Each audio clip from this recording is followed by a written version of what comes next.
Welcome to exam forum academy. Exam forum academy के इस video में हम अप्रैल 2018 के top 100 question current affair cover करेंगे। ये जो करंट अफेयर क्वेश्चन हैं सभी एग्जाम जैसे railway, group D, ALP, Lucknow metro, CRA या JE, SSC, SBI clerk, Rajasthan SI, RSM, SSB, LDC और अदर एग्जाम के लिए बहुत ही इंपॉर्टेंट। तो ये सभी क्वेश्चन आप रट लीजिए, बहुत ही इंपॉर्टेंट है जो इतने मैंने एग्जाम बताया है। चलिए स्टार्ट करते हैं। अगर अभी तक हमारा YouTube channel exam forum academy को सब्सक्राइब नहीं किए हैं तो सब्सक्राइब कर लीजिए, जिससे कि मैं जब अगला वीडियो लाऊंगा आपको अपडेट मिल जाएगा। चलिए स्टार्ट करते हैं।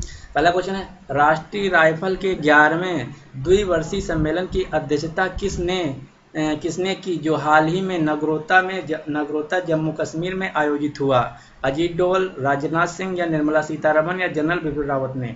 तो जो 11वां राष्ट्रीय राइफल सम्मेलन नगरोटा जम्मू कश्मीर में हुआ उसकी अध्यक्षता जनरल बिपिन रावत ने की। नेक्स्ट क्वेश्चन हमारा है, मिनिस्टर ऑफ एक्सटर्नल अफेयर्स यानी एमई के तहत बाहरी प्रचार एवं सार्वजनिक कूटनीति विभाग के पहल विदेश आया प्रदेश के द्वारा शुरुआत हुआ। ये कहाँ हुआ? ये हुआ हैदराबाद। नेक्स्ट हमारा क्वेश्चन है, माइक्रोसॉफ्ट इंडिया ने हाल ही में भारत में अपनी पहली गैराज का उद्घाटन किया। कहाँ किया? बेंगलुरु में या गुरुग्राम में या हैदराबाद में या मुंबई में? तो माइक्रोसॉफ्ट इंडिया ने हाल ही में अपना गैराज खोला है हैदराबाद में। नेक्स्ट हमारा क्वेश्चन है, केंद्रीय मंत्रिमंडल ने राष्ट्रीय चिकित्सा आयोग के बिल में संशोधन स्वीकृत कर दिए। संशोधन के अनुसार अंतिम एमबीबीएस परीक्षा एक आम परीक्षा के रूप में आयोजित होने के लिए कहा गया। उस परीक्षा का नाम क्या होगा? नीट, नीट, एनआरटी या नेक्स्ट? उस परीक्षा का नाम होगा नेक्स्ट, यानी कि जो अब एमबीबीएस के लिए परीक्षा होगा उसका नाम होगा नेक्स्ट। नेक्स्ट क्वेश्चन है, जो यंगन में आयोजित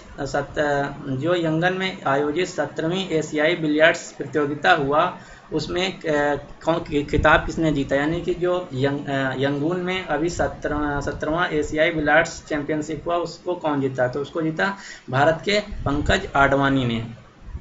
नेक्स्ट क्वेश्चन, किस टीम ने 8वीं हॉकी इंडिया के वरिष्ठ पुरुष चैंपियनशिप 2018 डिवीजन जो कि लखनऊ में हुआ किसने जीता? पंजाब हॉकी ने।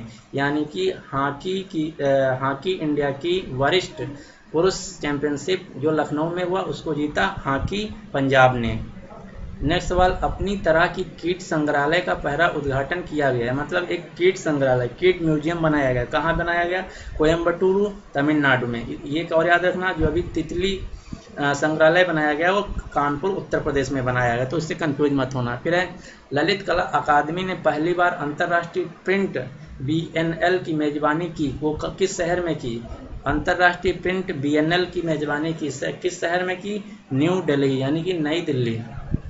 नेक्स्ट है, सिडनी में आयोजित आईएसएसएफ जूनियर विश्व कप में भारत के पदक की स्थिति किस स्थान पर रही? यानी कि जो अभी सिडनी ऑस्ट्रेलिया में आईएसएसएफ जूनियर विश्व कप शूटिंग हुआ तो उसमें इंडिया की पदक तालिका में कौन सा स्थान था? सेकेंड। नेक्स्ट है, गुरुग्राम में आयोजित प्रतियोगिता में किस सुपर मॉडल ने वर्ल्ड वाइड 2018 के रूप में किसने ताज पहनाया? यानी कि जो अभी गुड़गांव यानी कि हरियाणा में जो सुपर मॉडल का कंपटीशन हुआ उसको किसने जीता? तो उसको जीता है, आपको बताना है उसको किसने जीता। तो उसको जीता है अलेक्सेंड्रा लिस्कोवा। गुरुग्राम में जो सुपर मॉडल वर्ल्ड वाइड 2018 हुआ उसको जीता है अलेक्सेंड्रा लिस्कोवा। नेक्स्ट क्वेश्चन है, हांगकांग में आयोजित होने वाली jockey cup international youth invitation football tournament में किस देश ने अंडर 16 टीम ने जीत हासिल की? यानी कि जो हांगकांग में under 16 jockey cup football tournament में हुआ उसमें किस टीम ने जीता? नेपाल ने, भारत ने, ऑस्ट्रेलिया ने, बांग्लादेश? तो उत्तर है भारत ने। यानी कि जो अभी हांगकांग में फुटबॉल अंडर 16 हुआ उसमें भारत ने जीता। नेक्स्ट है,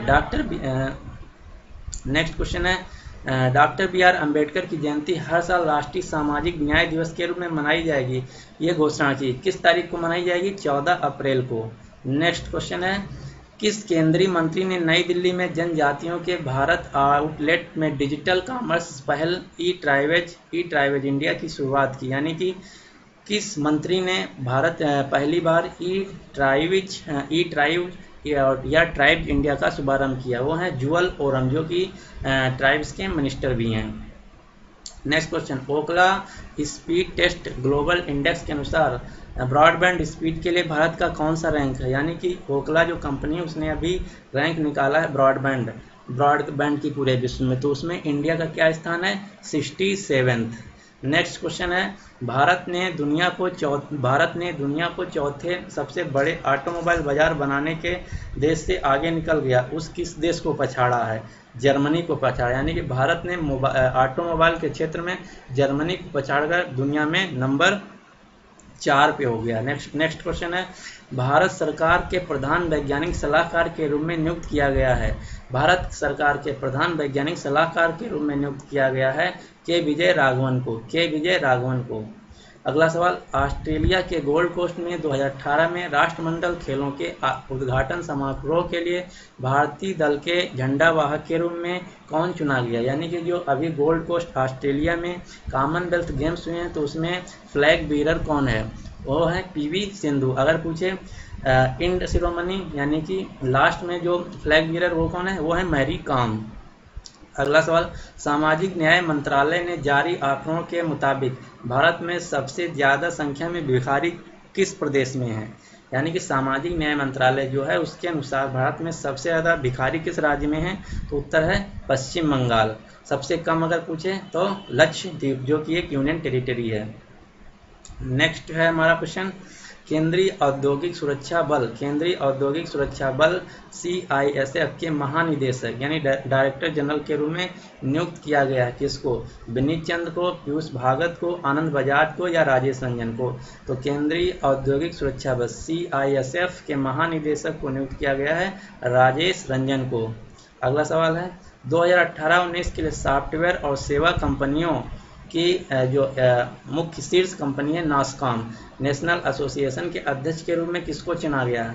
रिषद प्रेम जी, अमन मेहता, OP भट्ट, राजेश गोपीनाथन। तो 2018-19 में सॉफ्टवेयर कंपनी जो नासकॉम है उसके जो अध्यक्ष चुने गए हैं वो रिषद प्रेम जी चुने गए हैं। अगला सवाल, केंद्रीय मंत्रिमंडल एक उतना इम्पॉर्टेंट नहीं है, चलो याद कर लेते हैं। केंद्रीय मंत्रिमंडल ने 80,000 रुपये में से केंद्र शासित प्रदेश के लेफ्टिनेंट गवर्नर के वेतन को संशोधन कर मंजूरी दी। यानी कि जो पहले लेफ्टिनेंट गवर्नर थे उनकी सैलरी 80,000 थी, अब उनकी सैलरी कितनी हो जाएगी? 2.5 लाख रुपये।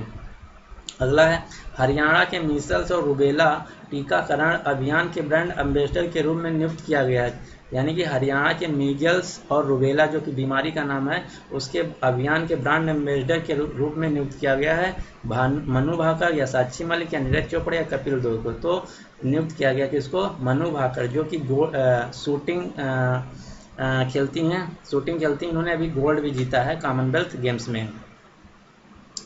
अगला सवाल है हमारा, स्वच्छ पेयजल प्रदान करने के लिए किस राज्य सरकार ने जल ATM नीति तैयार की? यानी कि स्वच्छ पेयजल प्रदान करने के लिए किस राज्य सरकार ने जल ATM नीति तैयार की? उत्तर है हरियाणा।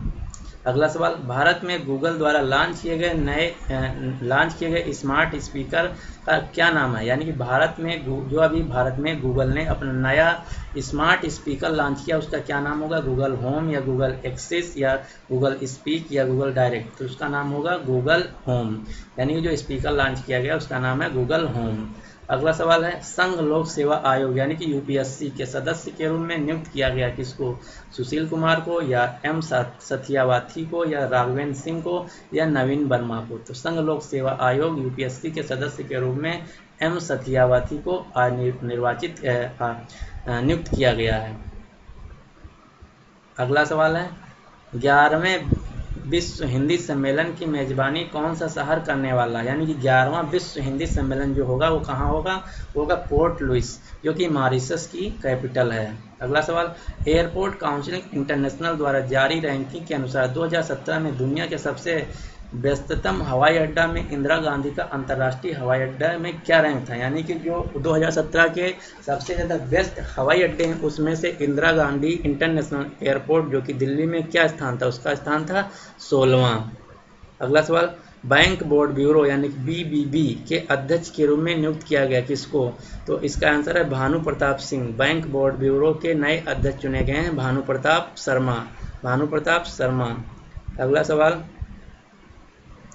सवाल है नवीनतम BWF रैंकिंग में कौन सा भारतीय बैडमिंटन खिलाड़ी नंबर 1 पर बन गया, यानी कि BWF की रिपोर्ट के अनुसार विश्व में नंबर 1 बैडमिंटन खिलाड़ी कौन है, तो ये इंडिया से हैं किदाम्बी श्रीकांत।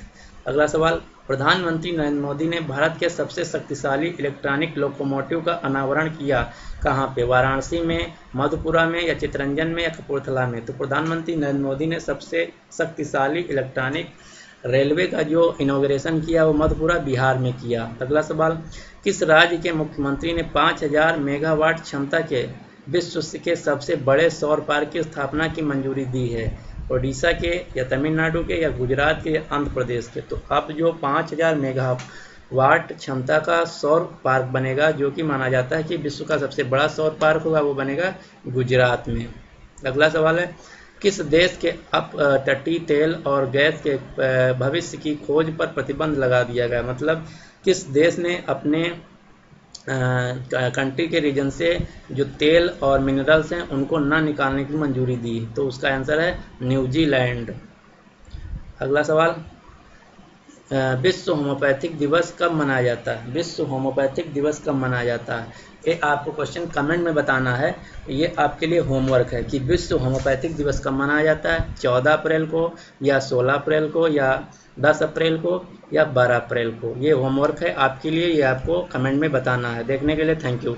ये मेरा पार्ट 1 है, अभी पार्ट 2 आएगा जिसमें मैंने और जो बचे हुए हैं उनको मैं कवर कर रखा हूँ, तो ये कल अपलोड हो जाएगा। तो पार्ट 2 देखने के लिए आप कल हमारे YouTube channel exam form academy पे विजिट करिएगा। Thank you.